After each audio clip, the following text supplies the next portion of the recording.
Yes. Yeah, I'm asking when the Magic the Gathering bonus episode is coming. Oh, buddy. Oh God. If we can get never.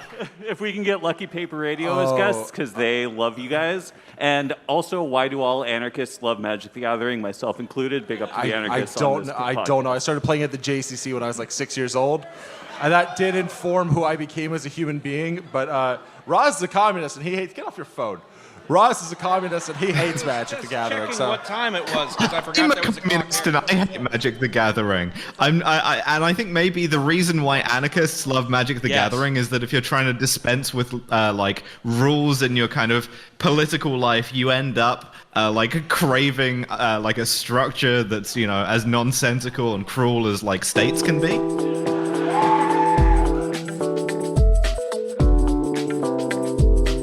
Hi. Hello. This is another episode of Lucky Paper Radio with me, Andy, and my co-host, Anthony No Middle Sliders Maddox.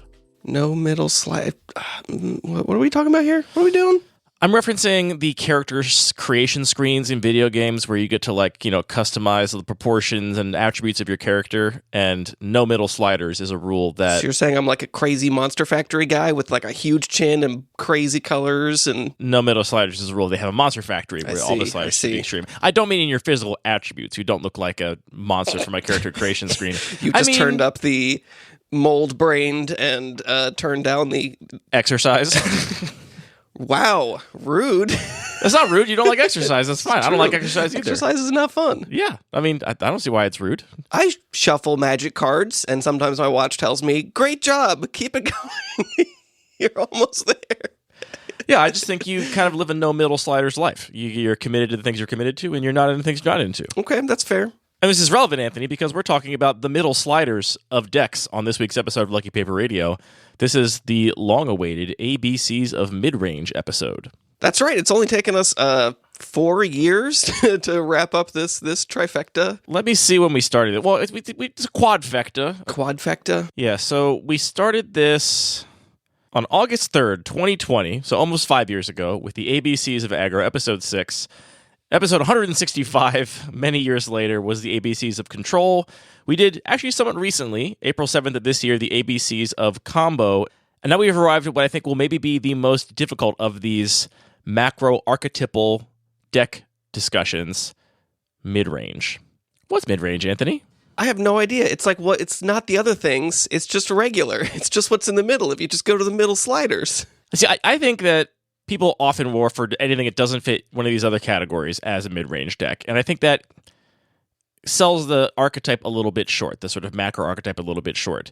I think it's worth noting that to me, the mid-range deck, the existence of a mid-range deck is predicated on the existence of this sort of rock, paper, scissors metagame dynamic between aggro, mid-range, and control. We've talked about before. Just to rehash it a little bit, there's a prevailing attitude within Magic that when it comes to tempo and deck speed, aggressive decks beat control decks. If your deck is too slow and your opponent is a really fast deck, they can just get out ahead of you and kill you before a lot of the cards in your hand even matter, and that's the way they sort of advantage in that matchup.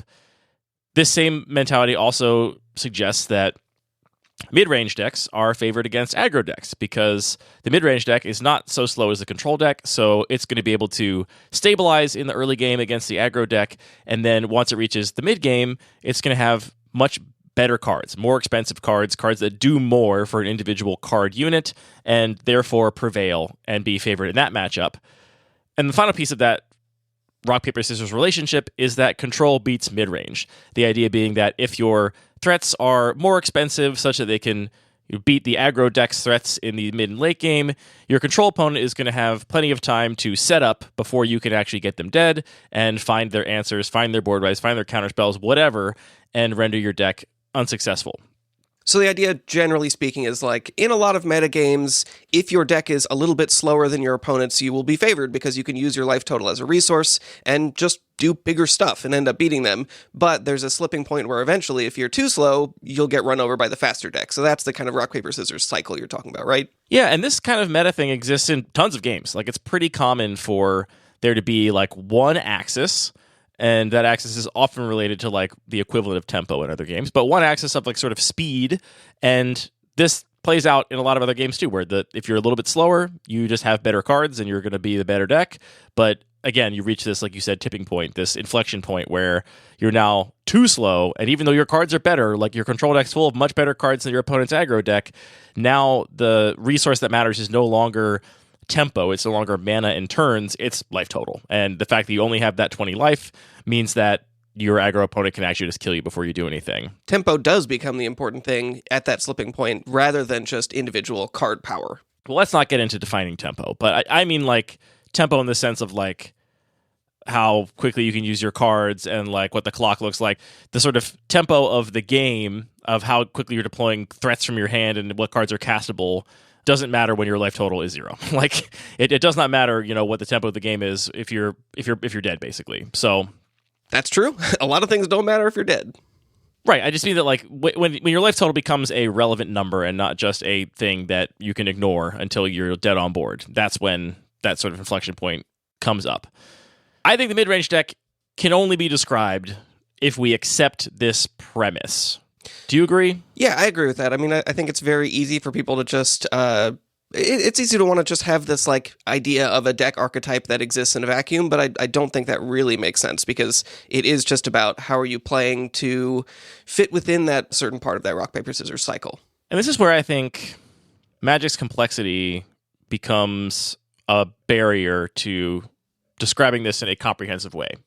Because I think what I just laid out, that sort of rock, paper, scissors of aggro beats control, control beats mid-range beats aggro, that I think is very easy to like see play out in a very simple metagame. Like if you imagine that everyone's deck basically just has mana and creatures and maybe like, some number of like basic interactive spells, but you're playing like, the most bare bones basic Magic. That's where it's most easy to understand that, okay, my deck full of Jackal Pups is going to lose to my opponent's deck full of 3/3s for 3. Yeah. But it's going to beat the deck that only has 5 drops in it, because by the time you can cast 5 drops, your life total is already going to be 8. And then I'll just, sacrifice a couple attackers into your 5 drops and just kill you regardless of how many creatures you can deploy. And that's where that sort of mental model rings completely true, like unimpeachably true.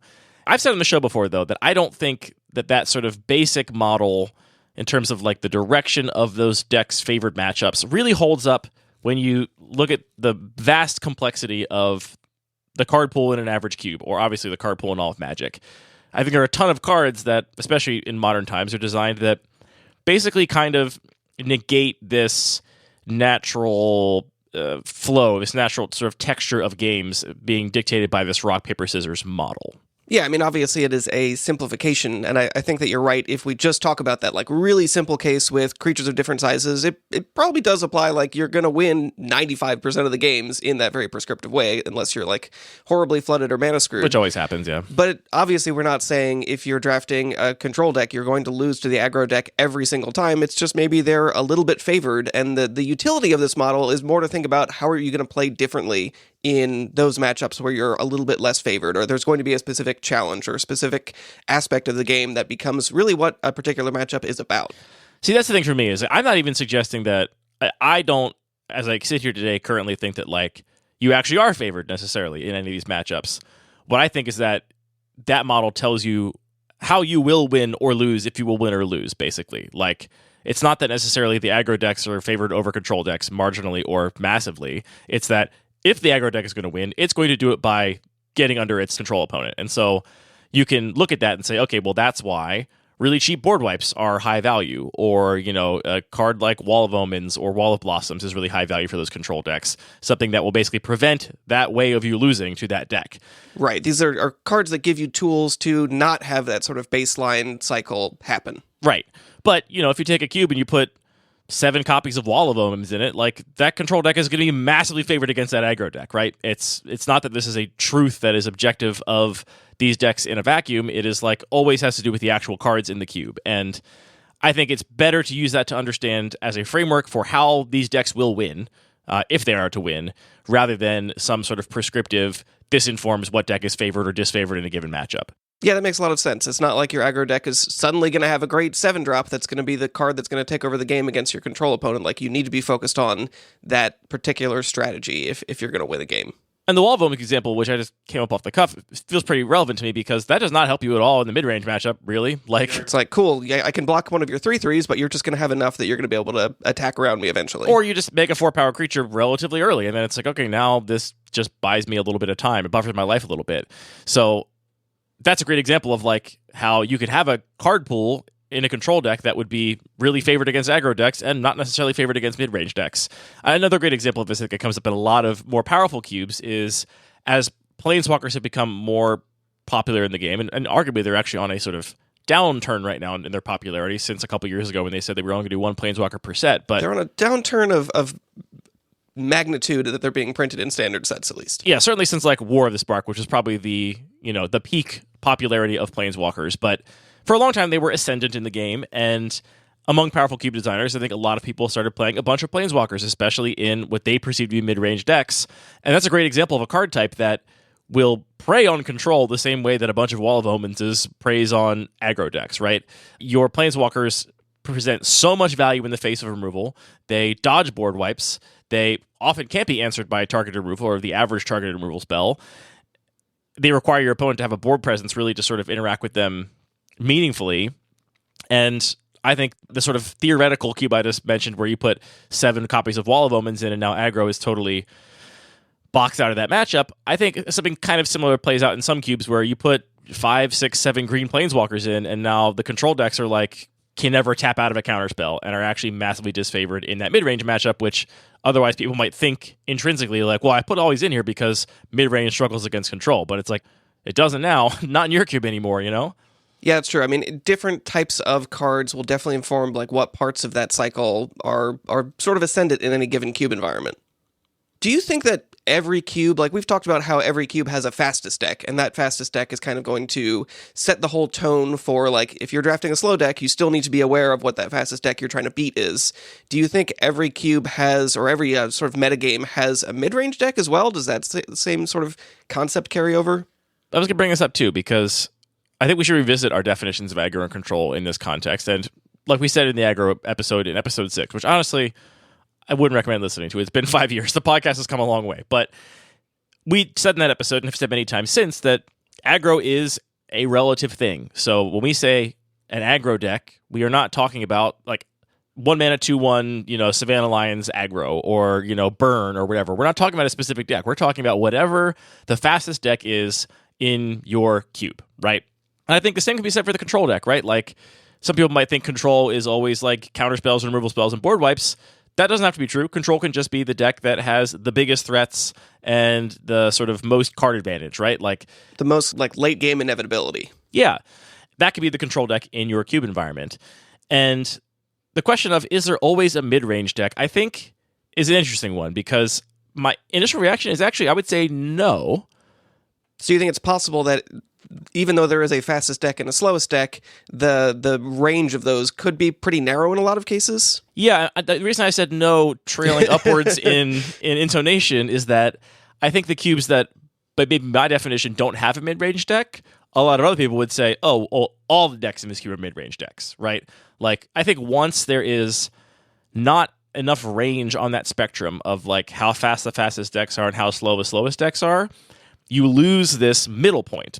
This midpoint that can still beat either of the extremes, if that makes any sense, right? Like, I think that midpoint is relevant. Like, we could take this spectrum and break it up into 5 points instead of 3 points, but I don't think there's any meaningful distinction to describe point 2 from point 3 from point 4 other than just saying, well, they're getting slower, but like, what's the fundamental difference in those decks? And to me, the fundamental thing about that midpoint, when mid-range decks exist, is that they are big enough to beat aggro decks and like, overwhelm them in the mid game, but, also fast enough to occasionally get under a control deck, right? Like you have to be able to play the opposite side of the axis depending on what your opponent is doing, basically. Which is not to say your deck has to like massively change based on your opponent, but it can.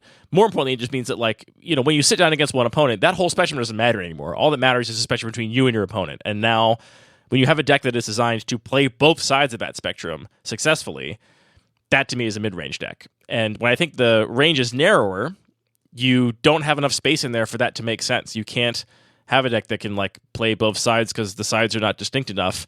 And you either end up with a cube where everything is mid-range by some people's definition, or nothing is mid-range, and you have a fastest deck and a slowest deck, but they're so close, it's like, where is mid-range here? It doesn't really meaningfully exist. Yeah, I think you're right that there are these sort of like toy environments we could invent that have very clear distinctions between these different types of decks, but yeah, the amount of granularity you can add when you're playing real games of Magic where all the cards are unique and doing slightly different things, and you're having a lot of variability between what cards you're drawing every game, that sort of level of granularity becomes less useful. And to be honest, I think maybe the definition of like they're all mid-range decks is probably a better definition than saying, well, there's aggro and control, but nothing in between, because I do think fundamentally, practically, they kind of better resemble what people think of as a mid-range deck, talking more about the like nature of the cards within it rather than the relationship to this tempo axis, if that Sure, makes it's sense. like every deck is always trying to play both sides depending on the particular game that's presented to them. This is how people like Parker and I think maybe you even in the regular cube have described your idea for how you want games to go. You don't want people to sit down with the idea of like, I'm the aggro deck, this is my plan, it doesn't really matter what my opponent is doing, I'm trying to go under them. You want people to always have to be adapting and saying like, well, this deck can either be playing the beatdown or not beatdown, and it depends on my draw, my opponent's draw, and like every single little decision that happens in the early game to decide what side of that coin I'm going to play. Yeah, I mean, that's one of the things that I just really enjoy about Magic and why I played so much Limited for so long, is it is really fun to go into a game and not really know which side of that you're going to be playing, and then figure it out as you go, like solving from these kind of basic principles, rather than having a deck that you know is just like trying to do one thing, and if it doesn't do that effectively, then you kind of lost the game based on that. Yeah. To cut back real quick to this range of speeds, something we've said before that I want to reiterate here, maybe sort of put to you, Anthony, is that I think when the range of speeds is narrower, it's very hard to not have a incentive for players to just be on the slower side of that range at all times, right? Right, so it's like, it is true if you can be a little bit slower, use your life total as a resource, and do slightly bigger, more powerful stuff, you're favored in a matchup. So if we imagine that, like, okay, just, I'm such a visual person, but like, let's picture a graph where like, maybe in a cube like the Bun Magic Cube, where I really push hyper-aggressive decks and hyper-controlling decks to their extremes. Maybe, you know, if we're imagining some spectrum of like theoretical deck speed, those decks go from like 10% to 90%, right? Like some huge range. There, if we imagine that like a 25% spread is enough that you are now going under your opponent and no longer favored, right? If you're within 0 to 25% slower than them, you're favored, but as soon as you go beyond that, you're disfavored now. That can kind of start to paint a picture for how that might work. If you take that same model and say, well, in this cube, the decks only go from 40 to 60, then it's like, well, at no point in this sort of range am I actually disfavored against the aggro opponent, because they will never be fast enough to go under me, so I'm just going to go bigger and bigger and bigger and later and later and later. And I think this kind of dynamic has played out in, for me at least, a lot of the Peasant and Pauper cubes I've played, where sometimes I think aggro is relative, but I think the cards people put in those cubes intending to be put in aggro decks can really suffer in those environments, because there isn't often individual cards that can have a huge impact on the game, and as a result you end up kind of playing a lot of like 2-for-1s and creatures that are below rate in terms of their power and toughness, but they come with some other value attached to them, and that means that the clock is actually quite slow. And I find that oftentimes in those environments, you really just kind of want to be going as slow as you can for the most part. I wonder how true that is. Like, I think that was definitely true 4 or 5 years ago, but the way that they've printed cards at different rarities in the last couple of years, I think has really changed a lot, and there's probably a lot more cards that we would see, you know, a lot more cards that we would see at common and uncommon that don't necessarily fit that pattern. Yeah, I mean, also, this is to be clear, like, a certain mentality of designing a Pauper and Peasant cube. Obviously, you can do whatever you want within those restrictions. And I have played cubes that have fantastic support for really aggressive decks, really speedy decks in that restriction. But I think oftentimes the sort of tendency I've seen, at least a lot of the cubes I've played, kind of tend towards that. I think the same thing can happen with, like, master set cubes. Like, cubes kind of like the regular cube, if they're not paying attention to aggro specifically. If you're just playing cards you like and aggro is not your favorite sort of archetype, you can often end up in an environment where you're rewarded for playing a lot of colors, a lot of card advantage, and just kind of going as big as you can, pretty much, and having that be the reward. Which has the sort of natural balance of, well, if everyone's motivated to go bigger, at some point, if they keep pushing their decks higher and higher on that sort of theoretical spectrum of how slow decks can be, and they're all just trying to go slower and slower, then at some point, an aggro deck does emerge, right? And this is a sort of self-balancing nature of metagames, is that once you have an incentive to push people one direction, then eventually on the other side, if the meta is that every 7 of the players sitting down in this draft think they're supposed to go as big as possible, then maybe you as the one player that's like, I'm actually going to go as fast as possible, now have access to all the cards for that deck, and you're playing a strategy that they have not accounted for, basically, in their metagaming, which can make like true aggro viable again, I think. I think that's a critical piece, that this is not necessarily something that is intrinsic to a cube or some environment. Like Definitely not. It is an aspect of the players and the way that the players are approaching it. And I think it would be easy to, like, if you're thinking too concretely about this sort of metagame rock, paper, scissors, you might sit down and be like, well, why am I drafting one of these 3 decks that I know is going to lose to one other matchup? Really, like, you might be sitting down to draft a cube and thinking, I'm betting on what other players are going to do. I think everybody's main strategy when they open up these cards is going to be to try and go bigger and slower, and you can call people's bluff and try and draft the aggressive deck. And drafting the mid-range deck, I think, is just making a different bet on what you think people are doing. Yeah, it's specific to a cube, it's specific to a play group, it's specific to individuals sitting down at a table. It's always sort of changing, which is why it's hard to talk about, because I think people are like, I'm saying my experience of playing a lot of peasant and pauper cubes in the past is that I've been at tables where we've all kind of agreed, well, we're just supposed to go as slow as possible, and that comes to pass, right? And nobody is taking the 1-drop creatures because they're not planning on playing them, which means that none of us have to play against them, which means that it naturally becomes an environment that actually plays like that. And to some degree, you have to look at your card choices as a designer, because that's the only tool you have is your card choices, right? So at some point, you have to look at that and interrogate how much your card choices are leading to that outcome. But it is for sure not just a factor of the cards you put in the cube. It's also a factor of the mentality of the player sitting down to draft it. So all these sort of thought technologies are really just about giving us ways to describe these things rather than, like you said, kind of prescribing, well, this is a cube where aggro's bad, and this is a cube where there is no mid-range deck. And it's just ways for us to think about this stuff more than ways to pass judgment. I mean, you say there's no other tools other than the card choices, but I do feel like often, even just like if we're sitting down to draft a cube and the cube designer says 3 sentences describing sort of what the environment is like, that does have a pretty big impact on players. And obviously you can go crazy with all kinds of other stuff like changing rules or changing cards. But yeah, I mean, in that sort of baseline, it's really interesting to see how much that metagame does evolve just from the players and the cards that you're choosing to put into a cube. Yeah, you're right. That's a question of your mentality. Like for me, I do give little tiny, introductions to my cubes when I'm drafting them, but I also design them each to function without me. Like I don't take it as given that like this little speech I'm planning on giving will be given to every cube group before they draft the cube. I think of it as like self-contained object that contains all of the game design elements that are essential to it and does not require a specific type of context or introduction to work. But you can definitely design a cube where it's like, look, every time we draft this cube, I give this 10-minute PowerPoint beforehand. And that means such cubes do exist. And that means everybody has the exact same sort of pre-information going in. And that can absolutely be a huge design tool for you to like influence what players are doing if you're giving them a specific speech. I just don't design my cubes with the assumption that I will ever have any consistent control over the messaging to my players other than what cards they see in the packs. Yeah, that's definitely the safest approach. And even if you do try and give an elaborate speech, it's only so much is going to be absorbed by your players. Yeah, and by so much, I mean usually a lot less than you expect. Yes. They'll latch on to one thing you said that you didn't think was actually that important, and that'll be the only thing they heard. Just like recording a podcast. Wow. So right, Anthony. You're so right about that. So, do you think it is reasonable to then describe any deck that is not clearly aggro or clearly controlling? And maybe the best sort of most abstract way we can describe what those decks are is if you sit down at the game against your opponent and before you've seen a single card out of their deck, before you've decided who's going first based on, flipping a coin or rolling a dice, before any of that, if you sit down and think, my deck strategy is to go fast, or my deck strategy is to stall to the long game, I think that is what you can say. There's clearly a control and an aggro deck. And if you're sitting down with neither of those ideas in your head, and I guess combo actually fits in here kind of interestingly too. Like a combo deck is probably sitting down not with either of those mentalities, but with the third mentality of like, my goal is to execute my combo. And we talked in our episode about how there's many ways you can do that, right? You can be a control deck that has a combo finish. You can be a mid-range deck that has a bunch of value pieces that add up eventually to a combo in the middle of the game if it gets to that point.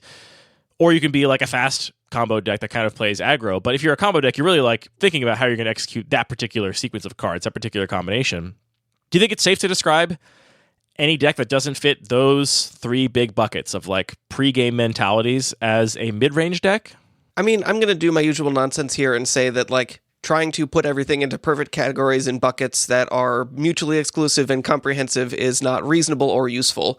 I think that it's more useful to say, like, yeah, those tent poles of going into a game where you have a specific strategy of going as quickly as possible or trying to draw out the game to the late game are clear strategies. And I think that a clear mid-range strategy is one that's going into a matchup looking to exploit whatever opportunities it can. Like, focus on your opponent's life total, but also focus on developing the board. Focus on finding opportunities to generate value and get your opponent dead, but not necessarily as quickly as possible.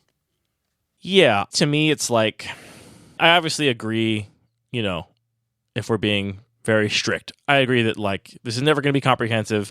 I don't agree that it's not a useful exercise to talk through it, right? Like, it's not that we are going to then have cracked it and have the quintessential perfect model for all macro archetypes and all cubes of all time. But I think it's useful to think through, like, what other preconceptions decks might sit down with and how that might dictate their draft, deck building, and gameplay decisions. And I said before that I think the mid-range moniker is often misapplied to any deck that doesn't sort of fit the aggro, control, or maybe even combo archetypes. And I think the other kind of deck that can exist in there, to me, is like a synergy deck. I think sometimes you sit down and you're like, well, I'm not a combo deck in the sense that I'm not like, you know, cast these 2 cards, win the game. I'm not an aggro deck in that I'm not always trying to go under every opponent. I'm not a control deck because I'm not trying to slow the game down indefinitely. But you think about your deck as like a synergistic engine, and your goal is really like your decisions are more based on like what sequence you happen to draw your cards in and like what your opponent interacts with. But your goal is just to kind of like build an engine, right? And that engine building, you are assuming is going to carry you in whatever matchup you're playing against. The engine will help you against control by generating card advantage. Maybe the engine helps you against aggro by, you know, racing your opponent or, you know, threatening their resources. But I think you sit down with the sort of goal to put an engine together. And to me, that is different than sitting down with a deck that is designed to play both sides of that spectrum as flexibly as possible. Does that sound reasonable? I don't know. I mean, I wonder if synergy is just a separate axis, and you can definitely have synergies in control decks for sure. It's like with a combo finish, like that's an extreme example of synergy. You can definitely have synergy in aggressive decks, you know, even just like Goblin Tribal is a great kind of synergistic mode of an aggressive deck. I'm not sure I would necessarily tie these together. The other question I'm wondering about is like, how much does board presence have to do with this? And I can picture the very controlling deck that doesn't necessarily care about its board presence, like to the point of maybe it's running a bunch of wrath effects. Things are just going to actively try and keep the board clear of rectangles. And on the aggressive side, I can imagine similarly a deck like a burn deck that doesn't really care about board presence because it just cares about its opponent's life total. Is there a mid-range deck that doesn't really care about board presence? That's not as clear to me. I think people will probably write it and say this, but for me, I don't know that traditional burn really is an aggro deck, necessarily. I think it's actually kind of a combo deck, and the combo is... Count to 20? 6 cards that deal 21 damage to you is the combo, because you don't often have to care about anything. Like, you don't care about the sort of tempo of the game. You don't care whether you kill your opponent on turn 5 or turn 10, right? You just have to get them dead. And so I don't know that actually like the sort of intrinsic speed is an important part of that archetype per se. Yeah. So to your first question of like, is synergy a different axis? I think synergy is present in every deck to some degree, right? But I think just because that is true doesn't mean you can't then have like a synergy deck. And the best way to put that is like, yeah, a burn spell. You can play a burn spell in a control deck or an aggro deck, but that's not to say that like a burn deck isn't a thing. Like, at a certain density, it becomes the deck strategy in a way that I think changes how we like talk about the deck and like understand it to work. In the same way that like, yeah, you can have some synergies in an otherwise very aggressive deck. It's pretty common to have like human tipple synergies or goblin tipple synergies in aggressive decks. There's a difference to me between like white aggressive deck that has like Champion of the Parish and Thalia's Lieutenant and a bunch of humans, and like that's the sort of extent of its synergy, versus like a human tipple deck, which is all about like weird novel interactions with this sort of particular creature type. I think of mid-range, like true mid-range, as a deck that is designed to be able to exploit whatever its opponent's deck's weakness is. And that, to me, is a very dynamic strategy that cares a lot about what your opponent is doing. And I think there are other decks that are kind of in the sort of mid space of this tempo axis that don't actually care a lot what their opponent is doing at all. They're like, no, I'm just a aristocrats deck. I'm just going to do my aristocrats thing, and I hope that's good enough, right? And I'm not going to try to like go under the control decks or go over the aggro decks. I'm just going to try and do my engine, and my engine will basically, if I'm able to sort of assemble it, begin to negate these other sort of parochial questions of just what, clock and tempo and things like that. Which, to your point, is only worth distinguishing in the sense that if you want to understand what the mid-range decks are doing in your cube, I think a lot of cubes, the mid-range decks don't exist in as much as they really become synergy decks, and they don't provide decks the tools to play both sides of their opponent's weaknesses, and instead just provide them tools to essentially build an engine that makes those weaknesses irrelevant and just kind of makes this sort of middle-of-the-road speed deck able to overcome the sort of natural tempo advantages that decks might have at other sides of the axis. So you're saying there might be a middle speed deck in any cube that has a range of speeds of decks that you would not describe as a mid-range deck, because you think it's more about caring about your own board state and assembling an engine versus caring about what your opponent is doing and responding to that. Right. Yeah, I think when we're talking about like aggro mid-range control in the most like pure sense, it's all about that clock and tempo. And I think the synergy decks often don't care about that. And to be fair, like we've talked about this before too, like synergy to me is like on this road towards combo, right? Eventually you get to like too much synergy and now it becomes a combo, right? Too much synergy. Oh no. Well, I mean, yeah, it's like what a combo is, what we talked about, right? Is like you can combine a couple cards in a way that like kind of breaks Magic's resource system. And now you're getting infinity creatures for 8 mana and 2 cards. And, 8 mana and 2 cards maybe is reasonable to get you 6 creatures or 5 creatures. And as soon as you go to infinity, you've broken it, right? Like it is now operating in a way that is like completely untethered from any reasonable, expectation of cost for these game pieces, right? You've created a perpetual motion machine. Right. And that's true of, combos that draw cards or make mana or whatever. Like once you have kind of broken the resource system, that is what we sort of drew the line at as a combo.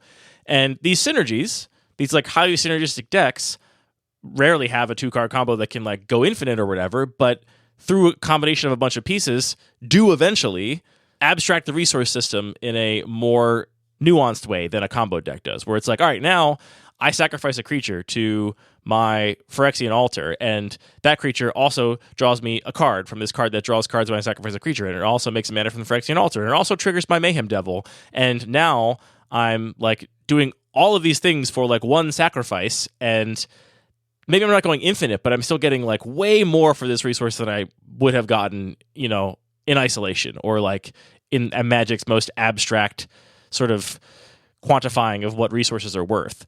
I think that's how a lot of middle speed decks and a lot of cubes are designed to win, is by caring less about what turn is it, how much mana does my opponent have, what is their life total, and caring more about, can I start to push the limits of the resource system such that I'm getting way more for each of my game pieces than my opponent is. And that means that I'll even win in a long game against a control deck. So it's not like I'm trying to exploit their weakness by going so fast that they can't stop me, even though I'm not an aggro deck.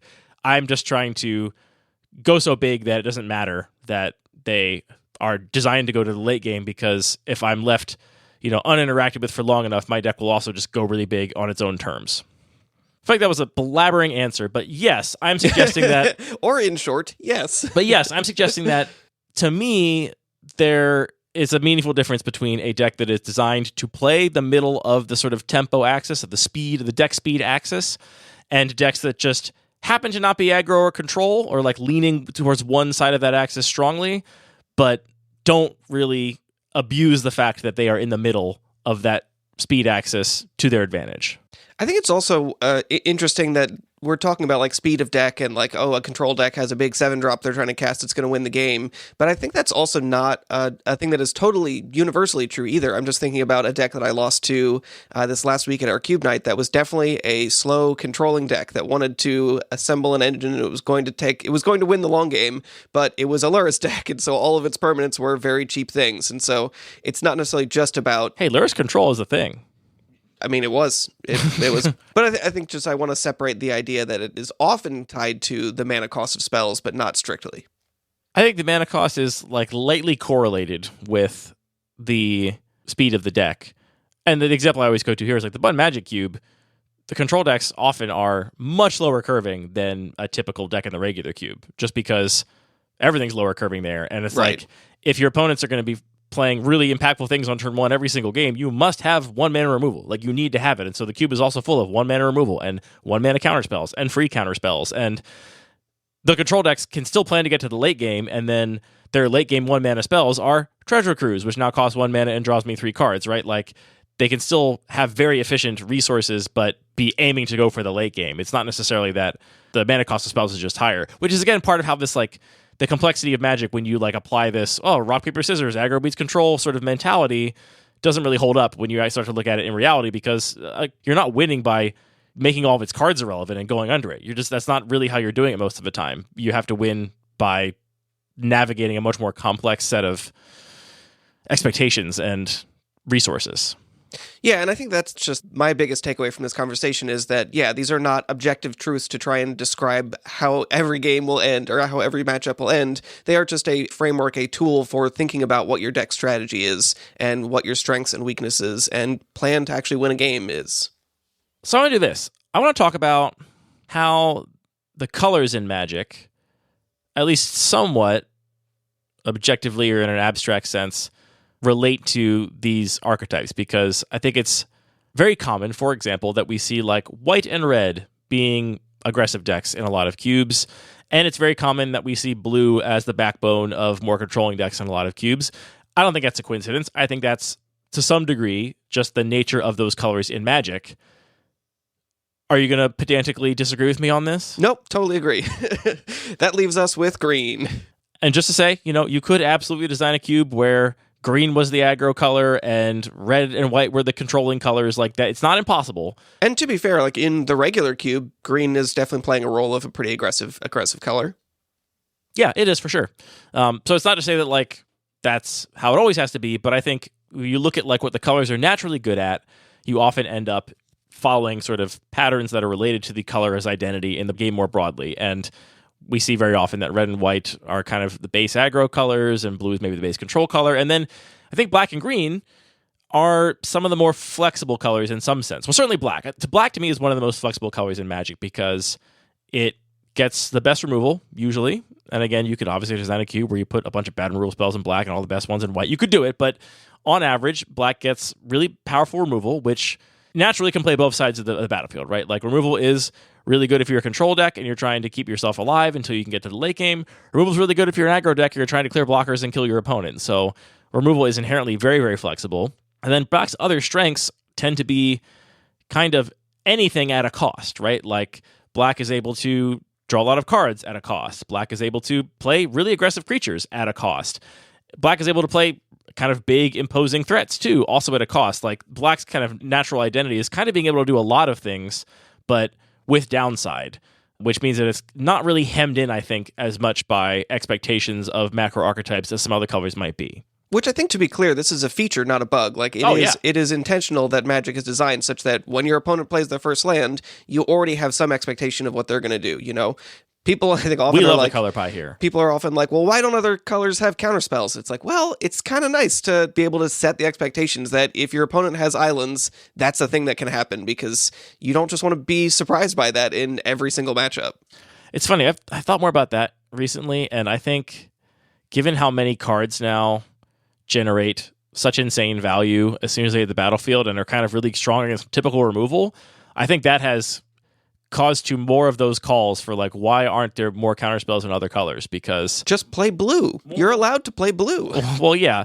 They also haven't printed very efficient counterspells in recent history for the most part, because I also think that when you think about like the unfranchised players experience with the game, counterspells are one of the first things you experience that you feel like are just total BS, right? It's like yeah, why I don't get to do my spell? What? It feels so much worse to new players than having their thing resolve and then removed, even if it has no ETB, to have it just countered. Like, I think it's also because it doesn't exist in other games basically at all. Like, interacting at instant speed is a thing that is so unique to Magic, and I feel like other games, there's ways you can, get rid of your opponent's resources in other typical board games or whatever, but the idea that like, oh, you want to do that? Actually, you're not even allowed to do that, feels like it's breaking some sort of fourth wall of like, you're not allowed to tell me what It's my turn. I'm Why doing are me. you You do you later. But yeah, I agree. We're color pie lovers here, and I think this is for sure a feature and not a bug. In your mental model of mid-range, which may or may not align with my own, how do you think mid-range relates to Magic's 5 colors? I think that's pretty clearly established, and I totally agree with you where, like, again, these are kind of the tendencies, and that's where you would expect to see the different colors fall, but obviously there's different facets to it, and like white obviously can also be very important part of a control deck with wraths and things like that, so I think that's a good baseline with important exceptions.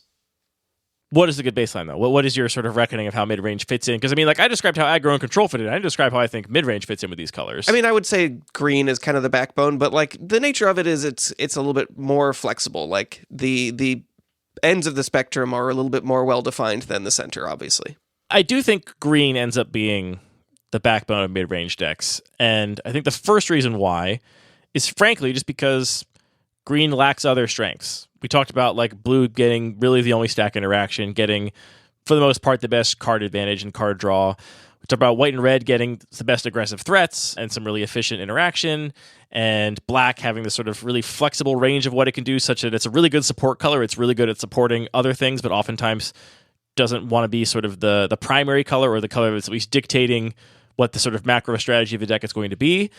And that kind of leaves green to be like, well, what is your strength, green? What are you really good at? And it's like, well, I have the best 4 drops and 5 drops in the game, probably. It's a little bit bigger.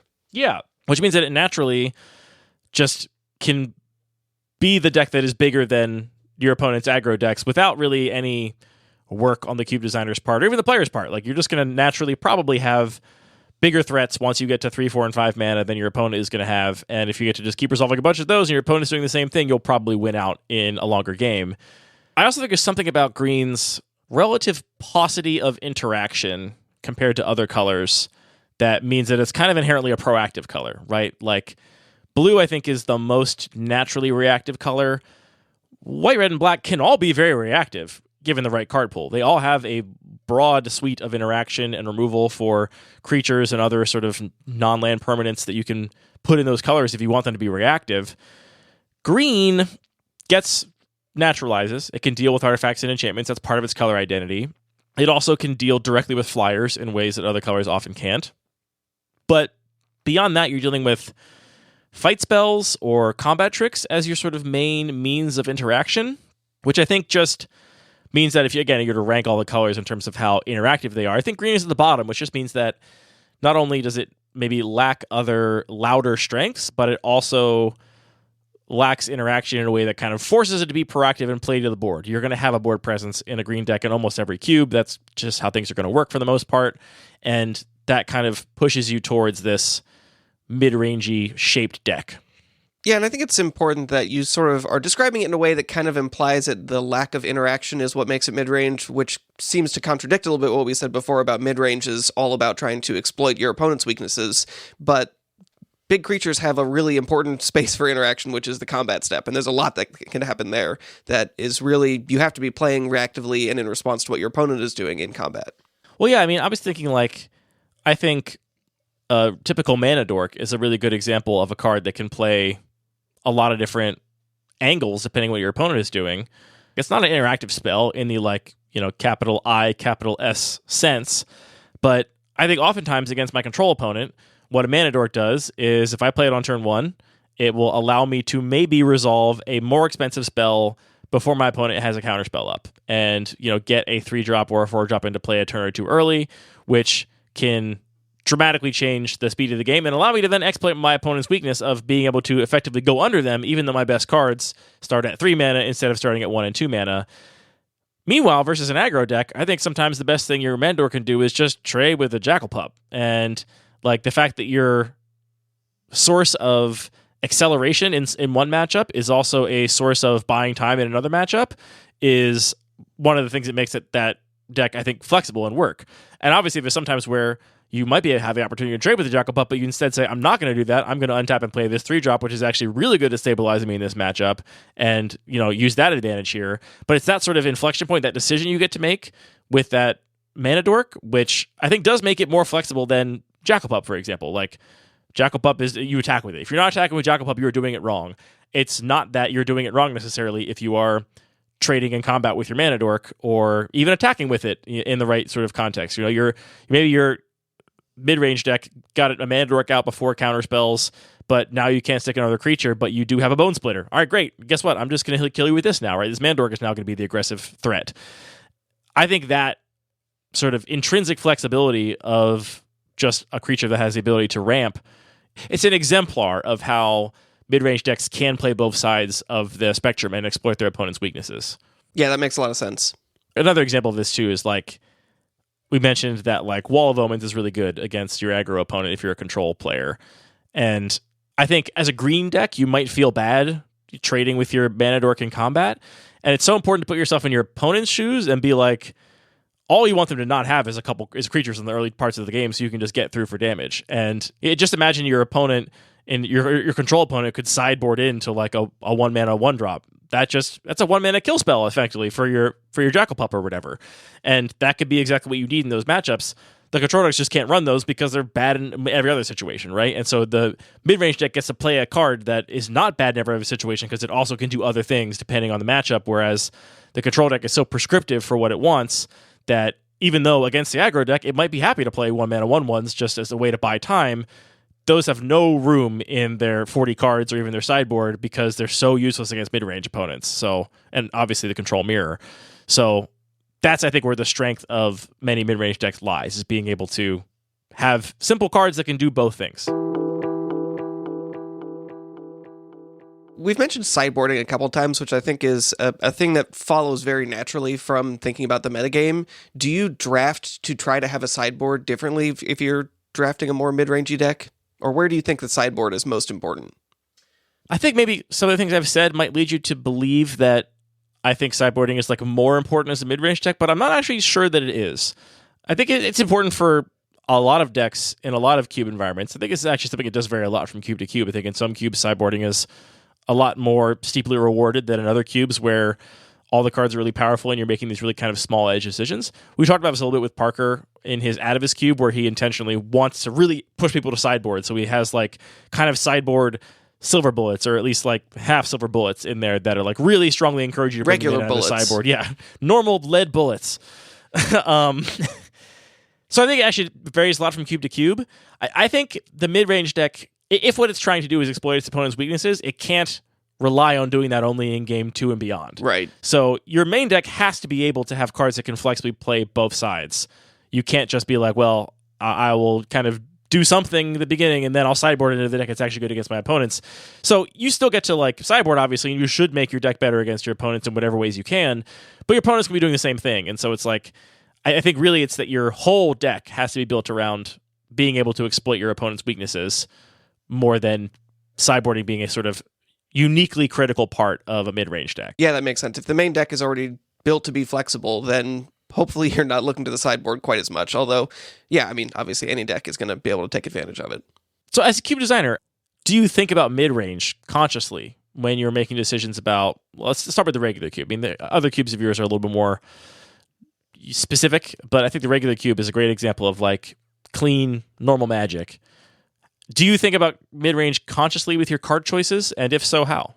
Not a lot. I mean, to be honest, I think more about the fastest deck, because I think that a lot sort of flows naturally from what that fastest deck is. That's going to sort of define what that cycle is. And then in the regular cube specifically, like you mentioned, I also want sort of a narrow band of deck speeds. So I think that you're right that there isn't as defined of a mid-range deck within that kind of narrow band. So in the regular cube, not so much. I thought you were saying one thing, but then you said something kind of different. I thought you were saying that like, all right, I'll think about the aggro deck, and then the mid-range deck will just naturally kind of arise out of the other cards. But then you kind of said that maybe it doesn't actually exist as much as you... I think it definitely exists there. Do you think there's not really a mid-range deck in the regular cube? Yeah, I mean, it is kind of in that space where it's like, is everything mid-range? Is nothing mid-range? Maybe those are the same thing. You've done it again, Anthony. To me, the regular cube, I think, sits right in the middle of what I imagine to be the most extreme cubes. Middle sliders all the way down. What I think of as the most extreme cubes, right? Like cubes like the Bun Magic Cube that have hyper-fast aggro decks where you could be dead or effectively dead by turn 3 or 4. And also, devastatingly focused control decks that are going to play 1 or 2 win conditions that they will eventually find, and they don't care about the clock at all. They are just trying to slow the game down to a halt, right? If that's like one extreme, and another extreme is like the all mid-range cube, where like it's the Jund cube or the Theseus Parker's cube, which he's previously described as an all mid-range cube. If those are like the 2 points, I think the regular cube is kind of right in the middle. Like you do have more of an aggro deck than other cubes I've seen that describe themselves as mid-range only cubes, and more of a control deck. You do have board wipes. There is a deck in your cube that will play board wipes and counter spells, but it also still has to play creatures because that's kind of the only win conditions you have available to it. You can't play that deck and not have creatures in it like you could commit really hard in the Bun Magic Cube.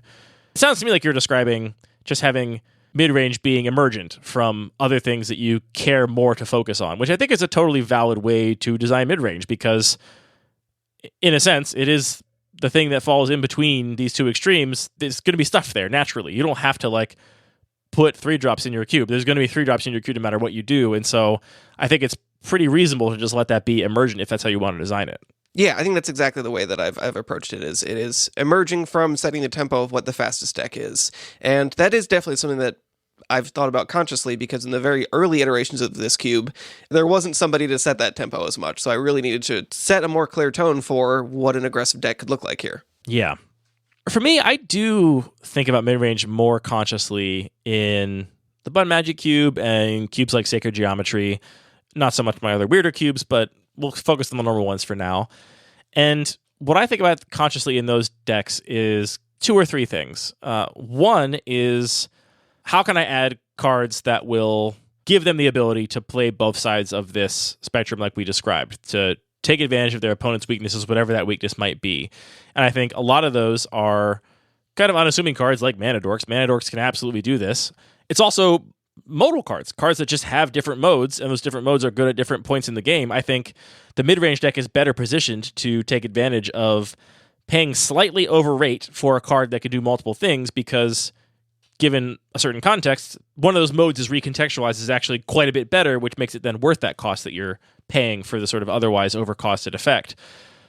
I also think about how much synergy I want to be present in these decks in the sort of middle range of the cube, because I do think that that is kind of a distinct axis that often ends up being more prevalent in the mid-range decks. Because, like we said, the aggro decks kind of have a definition. Their definition is that they're trying to go under their opponent and kill them quickly.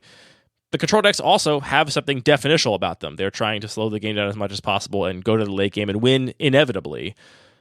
Lacking any clear definition, I think oftentimes the mid-range decks feel like identityless to a lot of cube designers or players. They feel like, oh, I just drafted a pile. They don't feel like they have a like coherent strategy when their strategy is actually to kind of do different things and respond to what their opponent is doing. And so in different cubes, I have different expectations for how much I want synergy to play a role. In the Bun Magic Cube, I actually, for the most part, don't want synergy to be any more present in mid-range decks than it is in aggro control decks, right? There is certainly synergies in that cube, not to say there isn't, but I would never call it like a synergistic cube in the sense that I don't ever think you get to the end of a draft and go, I've drafted a synergy deck. You don't draft an Aristocrats deck or a Blink deck or an Artifact Matters deck in that cube. You don't draft any of like the X Matters decks in the Bun Magic Cube, right? I want synergy to be less present there and less of a focused thing, and instead want my mid-range decks to have to lean on that exploiting whatever their opponent's deck is doing and playing the opposite side of the spectrum. In Sacred Geometry, it's kind of the opposite. I do want synergy decks to be present there. I think, for the reasons I just mentioned, it is more approachable to newer players to have something to latch onto when they're not just latching onto, I want to take the cheapest creatures and the cheapest removal, or I want to take the best card draw and counter spells, right? Those, I think, are more relatable nodes lacking sort of that clear definition based on speed. In the middle ranges, that's where in the Sega Geometry Cube, which I want to make a little more approachable to less franchise players, I want them to be able to say like, oh, I got 2 cards that care about artifacts. I'm going to draft an artifact deck now. Or I got some cards that care about sacrificing creatures. I'm going to draft an aristocrats deck now, right? I want those synergies to be present there because it, I think, changes the nature of that middle speed. Yeah, definitely. I think I'm seeing a little bit more how that kind of like synergy and reactiveness kind of ties together. And I think that a lot of games in the regular cube revolve around that and revolve around players deciding, do I want to just put the pressure on right now? Do I want to attack with my 3 mana 2/3? Or do I want to use this and play the long game and wait 3 turns until I get this other card that'll generate more value with these 2 cards together? Like, do I want to be attacking with my Silver Fur Partisan or sit around with it for 3 turns until I can cast a bunch of combat tricks and go huge? And playing from game to game, like deciding, is it worth putting the pressure on versus playing the long game is kind of what a lot of this cube revolves around. Yeah. This has been one of the conversations of all time. Just kind of a medium conversation. This is a very middle sliders conversation. What do you feel like are the main takeaways from this for you? I mean, thinking from a player perspective, I think it's really about using that idea of the metagame as a framework for deciding what your plan is and how you're going to adjust that plan and focus on what like the actual win condition for your deck is. As a designer, I still feel like starting thinking about like what is the metagame going to look like from the fastest deck, and then building on what is that space that cascades from it into your mid-range decks. For me, I hadn't really thought fully about or articulated this sort of idea of mid-range decks maybe lacking the most identity and how you have to decide how you want to give them identity, more so than other decks in your cube, right? Like, you don't have to do as much work for people to know what to do with aggro cards or what to do with control cards in a given cube environment, which I think is both an opportunity for expression. It's like an opportunity for you as a designer to choose what you think is fun and make that be focused and cool and powerful.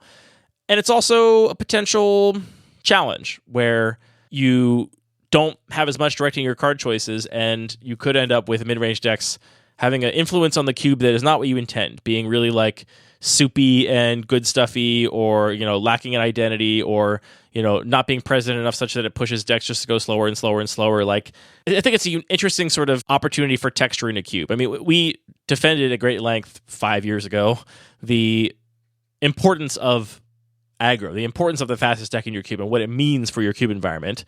And I think we would certainly stand by that and have reiterated that in this episode.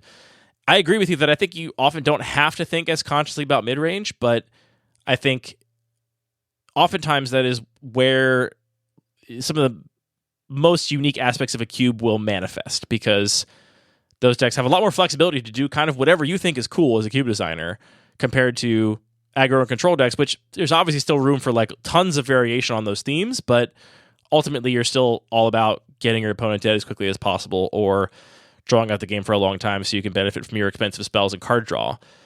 When it comes to mid-range decks, you have more control to do whatever you think you want your players to be doing. Well, I'll save this. I'm glad we saved this one for the end, because I'm not sure we have any sort of real meaningful takeaways from this, because mid-range is complicated, but hopefully this has at least been interesting to listen to, and definitely sound off in the comments if you have your own thoughts around what mid-range means to you as a cube designer or player. Do you identify as liking to draft mid-range decks? I was thinking about that this morning, and I think yes. Like, I designed the regular cube intentionally with that kind of structure of not having decks that are all in, and like playing decks that are being more reactive to what the situation is. So yeah, I would say I'm kind of a mid-range player. Because you draft green-white all the time, but I didn't know if that was just because you like green-white or because you like mid-range. Could be both. Could be both. Because you often end up playing green-white aggro in the regular cube now. Yeah, or just squirrels, if I can. Green-white squirrels. I feel like green-black squirrels is where you want to be in the regular cube. True. It's some of the squirrels are pretty good with some of the counter stuff that's going on in white and black. Abs and squirrels. On that bombshell, that is the end of this episode of Lucky Paper Radio. All of our music is produced by DJ James Nasty. All the Magic cards are produced by Wizards of the Coast. This podcast is produced by thinking really hard about Magic cards and speaking into microphones about it, and I probably should add something in here about our producer eventually. More on that to come. Anthony, thank you for the gift of friendship and for the gift of Cube. Thank you for a very middle of the road conversation. Love to be middling.